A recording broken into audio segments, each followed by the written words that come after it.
শেখ হাসিনা কি করছেন, সেই হচ্ছে এখন সভানেত্রী, আওয়ামী লীগের প্রধান, এবং হয়তো মনে মনে ভাবেন আমি বৈধ প্রধানমন্ত্রী। ওই যে শুভেন্দু বলছে না শেখ হাসিনাই বৈধ প্রধানমন্ত্রী, উনি ওই স্বীকৃতি নিয়ে বসে আছে। আপনাদেরকে একটা বেশ মজার ভিডিও দেখাই। আগামী কয়েকদিন, কয়েক মাস আওয়ামী লীগ তার পজিশনে যাবে। আওয়ামী লীগ বাংলাদেশের জন্ম দিয়েছে।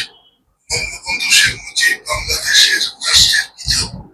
দলীয়ভাবে নিষিদ্ধ করা, কার্যক্রম বন্ধ রাখা, এটা যারা করেছে তারাই অন্যায় কাজ করেছে। আল্লাহকে হাজার কাছে জেনে বলে যাচ্ছে। দর্শক শুনলেন, এটা আওয়ামী লীগের সাথে মশকরা করলো কিনা কাদের সিদ্দিকী জানি না। আওয়ামী লীগের এই সম্ভাবনা যে একেবারেই নেই,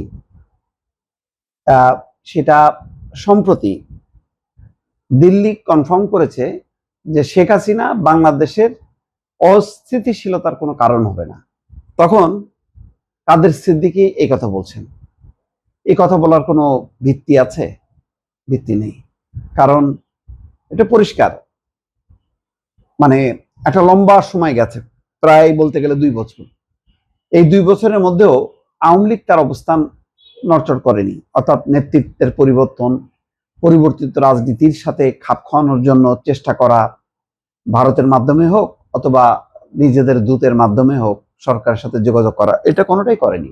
ইউনূস সরকার বুঝলাম যে খুবই বৈরী, কিন্তু তারেক রহমানের সরকার তো বলছে যে তারা প্রতিহিংসার চর্চা করবে না, কিন্তু অপরাধকে ছাড় দেবে না। তাহলে প্রতিহিংসার যদি চর্চা না করে, তাহলে আওয়ামী লীগের একটা নেতৃত্বকে সামনে প্রেজেন্ট করা যে ঠিক আছে, এই নেতৃত্বর কোনো অপরাধ নেই, তাদের রাজনীতির অধিকার দিক। কারণ বর্তমানে যেই সরকার, এই সরকারের জন্মদাতা জিয়াউর রহমান, প্রয়াত প্রেসিডেন্ট, তিনি কিন্তু আওয়ামী লীগ সহ সকল রাজনৈতিক দলকে অবমুক্ত করেছিলেন। ঘরোয়া রাজনীতি চালু করার মধ্য দিয়ে আবার সেই মানে কি বলে কবরে যাওয়া রাজনীতিকে টেনে তুলে নিয়ে আবার রাজনীতি করার সুযোগ দিয়েছিলেন।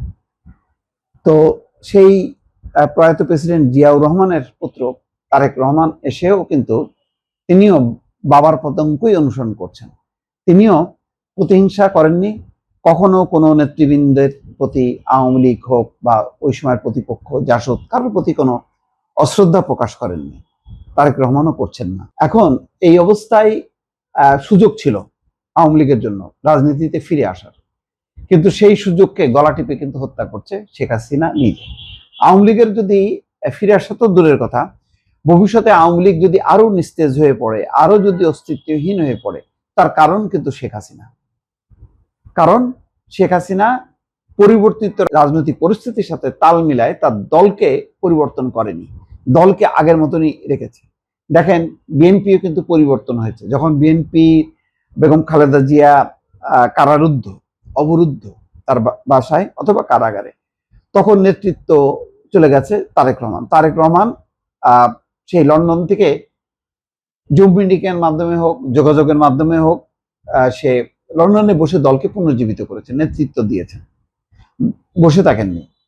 অর্থাৎ তার মা খালেদা জিয়া মুক্তি পাওয়ার পরে তিনি নেতৃত্ব দেবেন এবং তিনি থাকবেন সর্বময় কর্তৃত্ব তার হাতে, কারো হাতেই তিনি কর্তৃত্ব দেবেন না, এমনটা কিন্তু বিএনপিও কিন্তু বসে থাকেনি।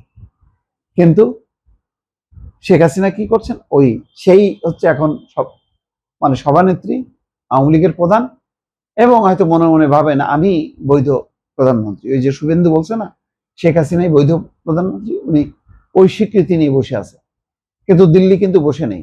দিল্লি পরিবর্তিত রাজনৈতিক পরিস্থিতি সাথে খাপ খাইয়ে এখন কিন্তু বর্তমান সরকারের সাথে তাল মিলায় চলার চেষ্টা করছে।